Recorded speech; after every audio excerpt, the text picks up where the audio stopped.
So is TikTok getting banned, and what would this new US bill mean? There's a lot of dividing theories on this topic, and I'm hoping that my explanation in this video can help simplify it a little bit and also make people understand that there is two sides to this. Before we get into the video, I know a lot of people asking about my channel being terminated and what's happening with that. At the end of the video, I will give a full update on what's been happening and what's going on. So I'm going to dumb down this whole topic into the very key simple points. Firstly, what's happening? Well, in the US at the moment, they're debating whether TikTok should be essentially banned in the US. Basically, the bill that is in the process of being introduced at the moment would require the Chinese company ByteDance to sell its stake in the US version of TikTok, or the app would be banned in the US. So that's the what. We now understand what's happening. But let's go into a bit more detail about the why and why this is so important, and also why it's not necessarily a bad idea. Hold fire, I know you're getting angry, all you young people addicted to TikTok. But firstly, let's just point out a few things. Firstly, China has banned Facebook and Instagram. Now, Facebook and Instagram are actually way more legislated than TikTok. Being a US company, they have to abide by US laws way more stringently than a company based in China. Whilst TikTok is operating in the US, of course, they have to abide by US laws. But the fact is that TikTok is based around a Chinese-centered company, so a lot of the laws that apply to China are predominantly implemented and instilled into the app. The next thing we have to talk about is the obvious tensions at the moment. There's tensions between the US and China, and we're not going to go into all of that. But of course, it is a conflict of interest for China to be in the pockets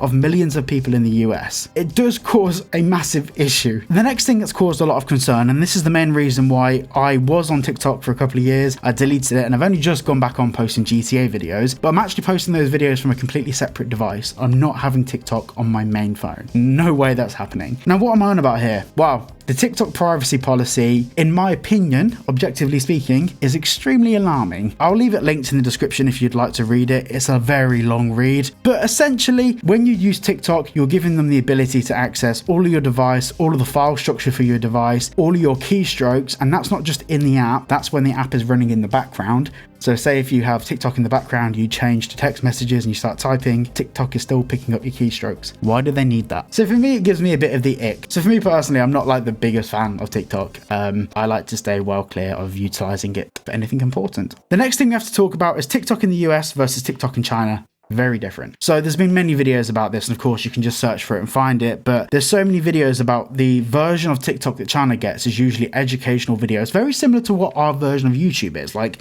on YouTube, we see loads of documentaries, titles that are about why does this do this? Why does this happen? What happens if I do this? It's very educationally based, and there's a huge reason why that the videos that are recommended to you by YouTube versus the videos that are recommended you by TikTok are very different. Now, for all intents and purposes, YouTube's algorithm and TikTok's algorithm should be relatively the same because they're not based on any magical secrets. They're based on human behavior. So when people enjoy content and when people engage with content, that is the content they're pushed. That's not how the algorithm necessarily works on TikTok. TikTok's algorithm primarily focuses around the subset sampling rule. That was a mouthful. But basically, you'll notice if you create a new TikTok account now and you put a video out, it will get like 1,000 views. No matter what the video is, it will get like 200 views or 1,000 views. That's because TikTok pushes it out to as many people as possible, and if the video gets a reaction, whether it's positive or negative, if people engage with it, it will push it out to more people. YouTube's algorithm tends to focus more around positive engagement. So if people are enjoying the content and people like it, and the comments and everything reflect the reasons why they like it, those videos get pushed on YouTube. And I can't believe I'm defending YouTube, especially considering everything that's going on with my channel. But YouTube's algorithm is beautiful. It's so good. I love it. Sometimes. Now this brings me on to the next point, which is conspiracy theories. Now I don't like dabbling in this field, but we are going to briefly go over it because it's important. Over the past 5 years in particular, a lot of conspiracy theories, especially throughout the 2020s, all started from TikTok. Now a lot of these theories have originally come from nondescript accounts. So there would just be a string of numbers tied to a username, and probably about 100 or 200 accounts all post the same sort of content pushing this conspiracy theory. Now a lot of these conspiracy theories, we can't trace it back to a person. Whereas a lot of conspiracy theories on YouTube, there is a full documented process of who's come up with the idea, why they believe it, they show their face. There's a whole sense of traceability to these theories. Now, I'm not going to accuse TikTok of meddling with elections, whatever. That's I think at the moment that's just a fear rather than a provable thing. But the nature of TikTok being controlled primarily by another government, I think is what scares the American government. Now, all of this being said, I have quite a liberal approach to the internet. I don't think that internet censorship should exist. I think that people should be able to have access to information, especially as most information and knowledge we now get comes from the internet. I find it absolutely wild that some people may not have access to information, to tools, to the ability to build their knowledge base, and that kind of does scare me a lot. So while I agree with the reasons why the US want to ban TikTok, because it is very understandable, I also disagree with the fact that this is internet censorship. Well, if you are in a certain part of the world where you can't access TikTok, well, there is some good news. When sites are discontinued around certain parts of the world,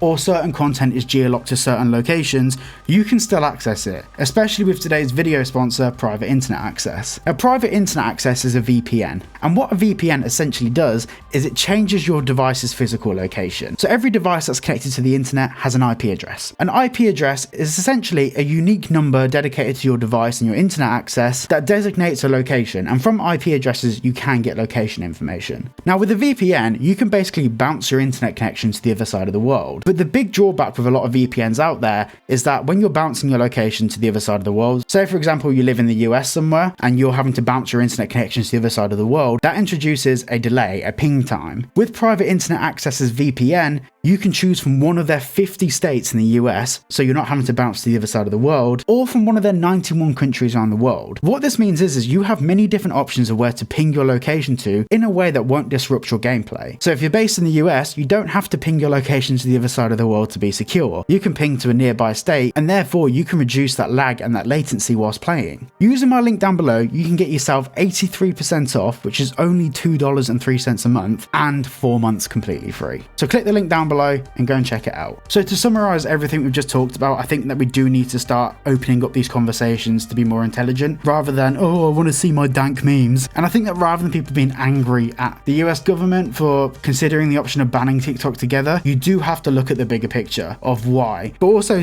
TikTok did make their own little rant about countries banning their services and how it's unacceptable, but the government that own a large part of TikTok banned pretty much every American service in their country.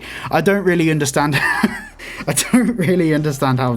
the maths on that. But I'd be very keen to hear what your thoughts are down below. Like, my personal opinion on social media as a whole is it's no longer about entertainment. Things like YouTube are, because it's not as socially engineered. Yes, there's a format. Yes, I hook you at the start of the video, but that's for like a, like a 5 to 10 minute long video. That's fine because you're still getting what you came for. But for stuff like TikTok, where you may have like a 1 minute video where there's companies and brands, and I've been employed to do it myself, we socially engineer a video to make people hooked on it. And that's what social media is. That's why there's whole masterclasses on how to get people hooked on social media, because there is formulas that psychologically have an impact on you on utilizing social media.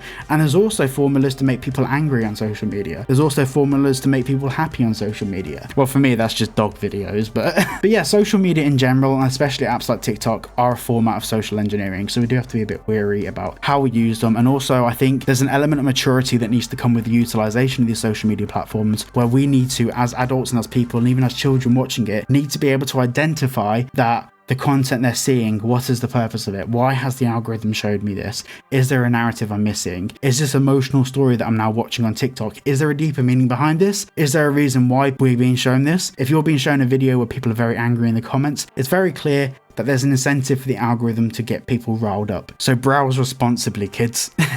Right, now the last thing I want to talk about in this video is my whole YouTube situation. So for those that don't know, someone downloaded one of my videos, re-uploaded the video, then they came back to my channel and submitted a copyright claim against me for stealing the video, even though it was my video, my face in it, my logo is on it, everything is my video. Obviously, I told YouTube, hang on, this is my video, and then YouTube threatened to terminate me from YouTube for falsely submitting a counterclaim, even though it's my video. I'm currently waiting for YouTube to respond to my latest set of emails with them. They haven't responded now in 24 hours. They're basically going to make a decision on whether they think my claim was fraudulent and whether I actually did have the right to counterclaim the video, even though it's clearly my video.